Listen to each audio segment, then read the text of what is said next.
1964 બીજી એપ્રિલે આવતીકાલે 48 વર્ષ પૂરા થાય છે. તો ભાગળ ઉપર આવ્યો અને મેં રિક્ષા જોઈ તો મેં કોઈ દે જોયેલી. મને આ દેડકા જેવી તળ પૈડા ઉપર હાલે અને આવું તો આપણે કોઈ દે વાહન જોયું નહીં, વિચિત્ર વાહન. કે હું 2 કલાક ઉભો રહ્યો કે આગળ પડી જાય, તળ પૈડા ઉપર એટલે પડી જાય ને, કેવી રીતે બેલેન્સ રહે? કે 4 વ્હીલ હોય મોટર ઉપર તો આટલી સમજ નો આગોવી.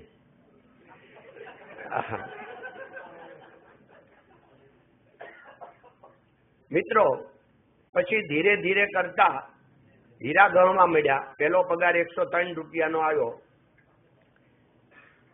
જયારે હું શીખવા આવ્યો ને મારા મોટા ભાઈ હારે આવ્યો. મારા મોટા ભાઈ 6-7 વર્ષ પહેલા 6-7 મહિના પહેલા આવેલા અને પછી મને લઈ આવ્યા.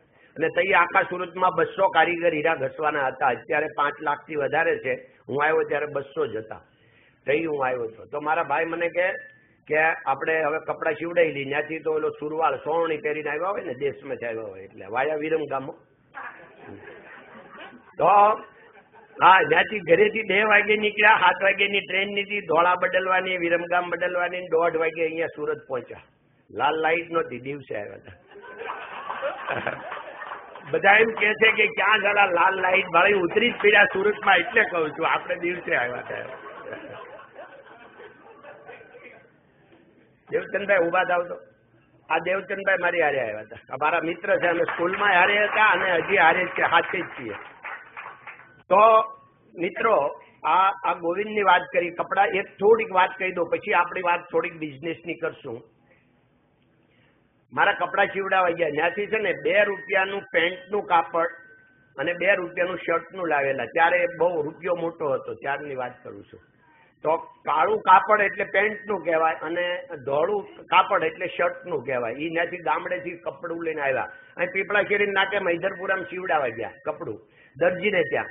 તો ઓલા ભાઈ મારા મોટા ભાઈ હતા, એને પૂછ્યું ભાઈ કેટલા પૈસા આને સિલાય? તો એને એમ કીધું પેન્ટના 5 રૂપિયા અને શર્ટની 2 રૂપિયા. એટલે ભાઈ કે હું હમણાં પાયજામો સીવડાવી ગયો તે 2 રૂપિયા લીધા હતા અને હવે તું કહેશો 5 રૂપિયા? તો એને કીધું કે પાયજામો સીવડાવવાના 2 હોય, લેંગો પાયજામો એટલે લેંગો, પણ પેન્ટના 5 રૂપિયા હોય. જી કે હારું તું પાયજામો સીવી દે. અને એ કાળા કપડાનો મારી હારું પાયજામો સીવડાવ્યો ને 1 વર્ષ અમે પહેર્યો શીખતા. મિત્રો એના પછી 6 વર્ષ મેં હીરા ઘસ્યા. 1970માં અમે 3 સાથે મિત્રો બેસતા હતા અને અમે કારખાનું ચાલુ કર્યું. મારી પાસે પૈસા નહોતા એટલે મારા ભાઈએ પેલા કારખાનું ચાલુ કરેલી. 2 ઘંટી પડી હતી, એની 1050 રૂપિયા કિંમત હતી. એ એમણે ત્યાં 1050 રૂપિયા મેં ગણ્યું. 2 ભાગીદારે 2,000 રૂપિયા કાઢ્યા. 5,000માં કંપની ચાલુ થઈ. હવે વાત મહત્વની આવે છે કે સિદ્ધાંત શું કામ કરે છે. આ દુનિયામાં કરતું, અકર્તું અને અન્યથા કરતું ઈશ્વર છે. મનુષ્ય કહે મેં કરું, કરતલ દૂજો કોઈ, આદર્યા અધવચ્ચે રહે, હરી કરે સો હોય. આ નરસિંહ મહેતાનું જે સૂત્ર છે અને આ મારા જીવનમાં 100% આ સેન્ટેન્સ લાગુ પડે છે. કેમ કે જયારે મેં કારખાનું અમે લોકોએ ચાલુ કર્યું ત્યારે મારા ભાગીદાર, એના શાળા અને એના ભાઈ 3 કારીગર ને હું એકલો ઘાટ કરું. પહેલો લોટ અમને એક મજૂરીથી લેબરથી મારા મિત્રએ અપાયો. હવે એમાં એમણે વેઇટ માંગ્યું હતું, કારણ કે હીરો ઘસાતો કેટલો રહે, એટલે એને એમ કીધું કે 28% રહે. હવે મારે ખરેખર રહ્યો 34%, એટલે કે આખો લોટ હતો એનું વજન આવ્યું 34%. હવે 8% એટલે 6% વજન વધારે આવ્યું અને લઈ જવાનું હોય 26, એટલે 8% વજન વધારે આવ્યું. એ આપણે ચોરી કરીને કાઢી લેવાનું હોય, હીરામાં અદલી બદલી કરવાની. તો મને જે ભાઈ લાવેલા એને મેં એમ વાત કરી કે હું ડોંગરેજી મહારાજનો બહુ ફોલોઅર છું અને ડોંગરેજી મહારાજ એમ કહેતા કે સંપત્તિ અને સંતતિ એ પ્રારબ્ધ અનુસાર મળે છે. એના માટે પ્રયત્ન કરવાની જરૂર છે, પણ પાપ કરવાની જરૂર નથી. આ સિદ્ધાંત ઉપર કંપની રચાણી. એટલે મેં પેલા ભાઈને કીધું કે મારા સિદ્ધાંતમાં ચોરી નથી, એટલે હું હીરાને ચેન્જ કરીશ નહીં. તો એને એમ કીધું કે તમે જો આ 34% વજન લઈને ત્યાં જાઓ તો પહેલા તો તમને ખોટા માનશે કે કોઈને આવે નહીં. ખરેખર અમારે એટલે આવ્યું કે હું એકલો ઘાટ કરું, ઓલા 3 જણા નુકસાની આવેલી નહીં, બરોબર બેકિંગ બિલકુલ હતું નહીં, એટલે ખરેખર આવેલી.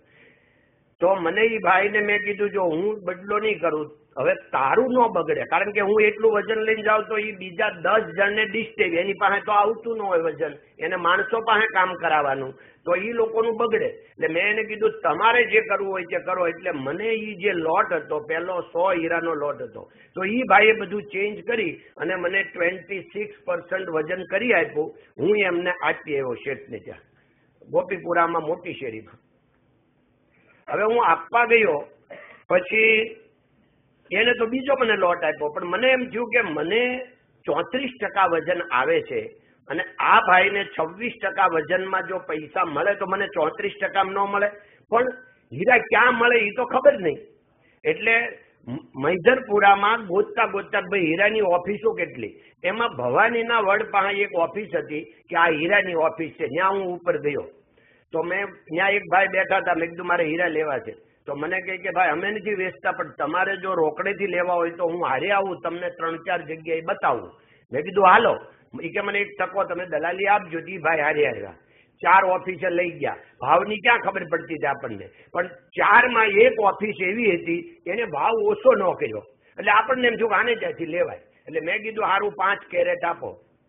5 કેરેટ એટલે 1 ગ્રામ થાય. તો એને એમ કીધું 5 કેરેટ નહીં કપાય, તમારે મિનિમમ 10 કેરેટ લેવી પડશે. હવે 91 નો ભાવ, 10 કેરેટ એટલે 910 રૂપિયા, અને 10 રૂપિયા દલાલી આપવી પડે, 920 રૂપિયા જોઈએ. હું તો 500 રૂપિયા લઈ ગયો તો, એટલે 500માં લેવાની હતી. તો મેં એને કીધું મારી પાસે પૈસા નથી. તો એ કે સારું ઘરે આવીને આ દલાલ આવશે સાથે લઈ જાય, તમે તમારે 10 કેરેટ કાપો ને. તો 10 કેરેટ ઘરે પૈસા નહોતા, એટલે મેં મારા ભાગીદાર નથી, મારા લગ્ન નો થયા, હું મારા ભાગીદારને ઘરે જમતા ત્યાં રહેતા. તો મેં કીધું વીરજીભાઈ આને આપણે હવે 410 રૂપિયા રફના ને 10 દલાલી આપવાની છે. તો કે મને ભગત કહેતા ઉપના, મને કે ભગત પૈસા ક્યાં છે? તો પછી એની વાઈફને કે લાય 200 રૂપિયા તું પાછા તને આપ્યા હતા. એટલે એને 200 પાછા લીધા અને 200 બાજુવાળા પાસેથી ઉછીના લીધા અને 20 રૂપિયા એને ખિસ્સામાંથી આપ્યા. અને આ પહેલું પેમેન્ટ જિંદગીનું કંપનીનું 920 રૂપિયાનું પેમેન્ટ આ રીતે કરેલું. પણ વાત કઈ હતી? સત્ય. એટલે ત્યારથી આજ સુધી કોઈનો લેબરથી માલ બનાવ્યો નથી, અને ત્યારથી પોતાનો માલ બનાવતા થઈ ગયા. લેબરમાં 3.25 રૂપિયા એક હીરાનું લેબર હતું, અને મેં પોતાનો માલ બનાવ્યો, એમાં 4 રૂપિયા મળવા મળ્યા. એટલે પ્રગતિ જલ્દી આવી ગઈ. મિત્રો, વાત સિદ્ધાંતની છે. આ તબક્કે એક વાત જો વેપારી મિત્રો છે એને ખાસ કહું કે દુનિયા આખીમાં એરાઉન્ડ ધ વર્લ્ડ કોઈ પણ બિઝનેસ કરવો, લેબરનું કામ કરવાનું આવે ને એવો ધંધો વિકસાવવો નહીં.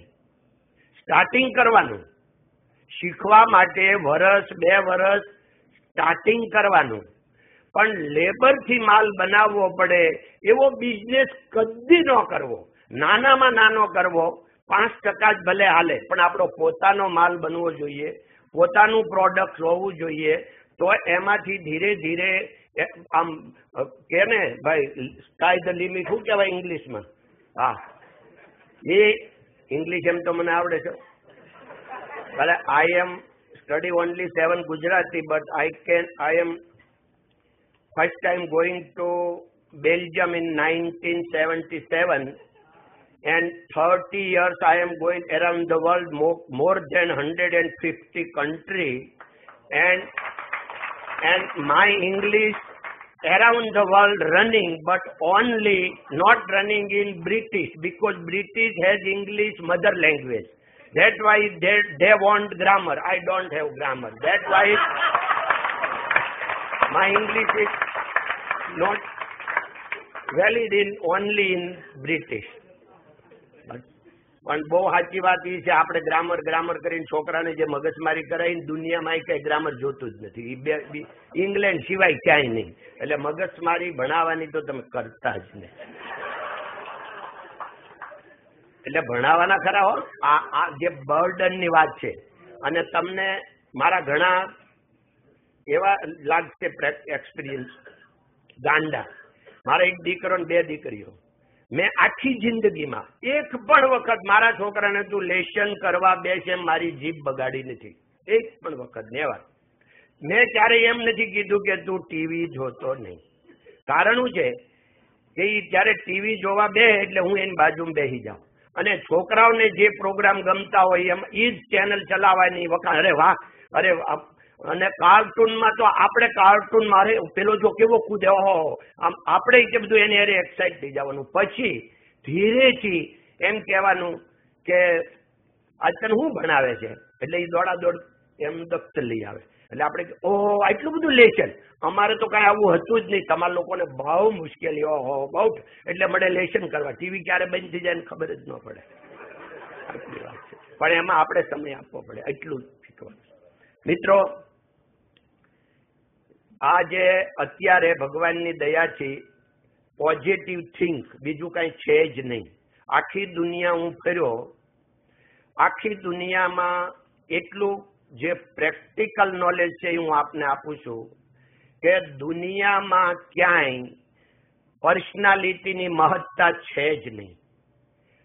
તમે કોણ છો, અંદરથી કેવા છો, નેચરલી તમે શું છો, તમારું વર્તન કેવું છે, આ બહુ પોઈન્ટ મહત્વનો છે. કૃત્રિમ છે ને, પહેલી વાર એન્ટ્રી મળે, થોડી વાર ચાલે, પણ લાંબુ ચાલતું નથી. અત્યારે અમારી કંપનીનો આ વર્ષે 2100 કરોડનું એક્સપોર્ટ થયું, 400 કરોડનું જ્વેલરીનું ટોટલ 2500 કરોડનું એક્સપોર્ટ છે, 6000 વર્કરો છે અને 8 દેશમાં ઓફિસો છે. તો આ બધું ચાલ્યું છે. જો ભણતરની જરૂર પડતી હોય મારે વિદેશમાં ઓફિસ થાય. એટલે તમને હું પ્રેક્ટિકલ બતાવું છું. મારો એક ભત્રીજો છે, બહુ દૂરનો, પણ હું એને ભત્રીજો કહું છું. મારું બિલ્ડિંગ બનતું હતું એટલે મેં એમ કીધું કે આપણે અહીંયા માર્બલ લગાવીએ, અહીંયા થોડા કાચ લગાવીએ તો બિલ્ડિંગ સારું લાગે. એને મને જે જવાબ આપ્યો એ જિંદગીમાં નોટ કરવા જેવો છે.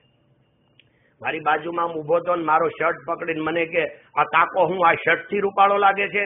કાકો એના કર્તવ્યથી, એના કર્મથી એમ બિલ્ડિંગ બને ને, એ બિલ્ડિંગની રીચનેસ હોવી જોઈએ.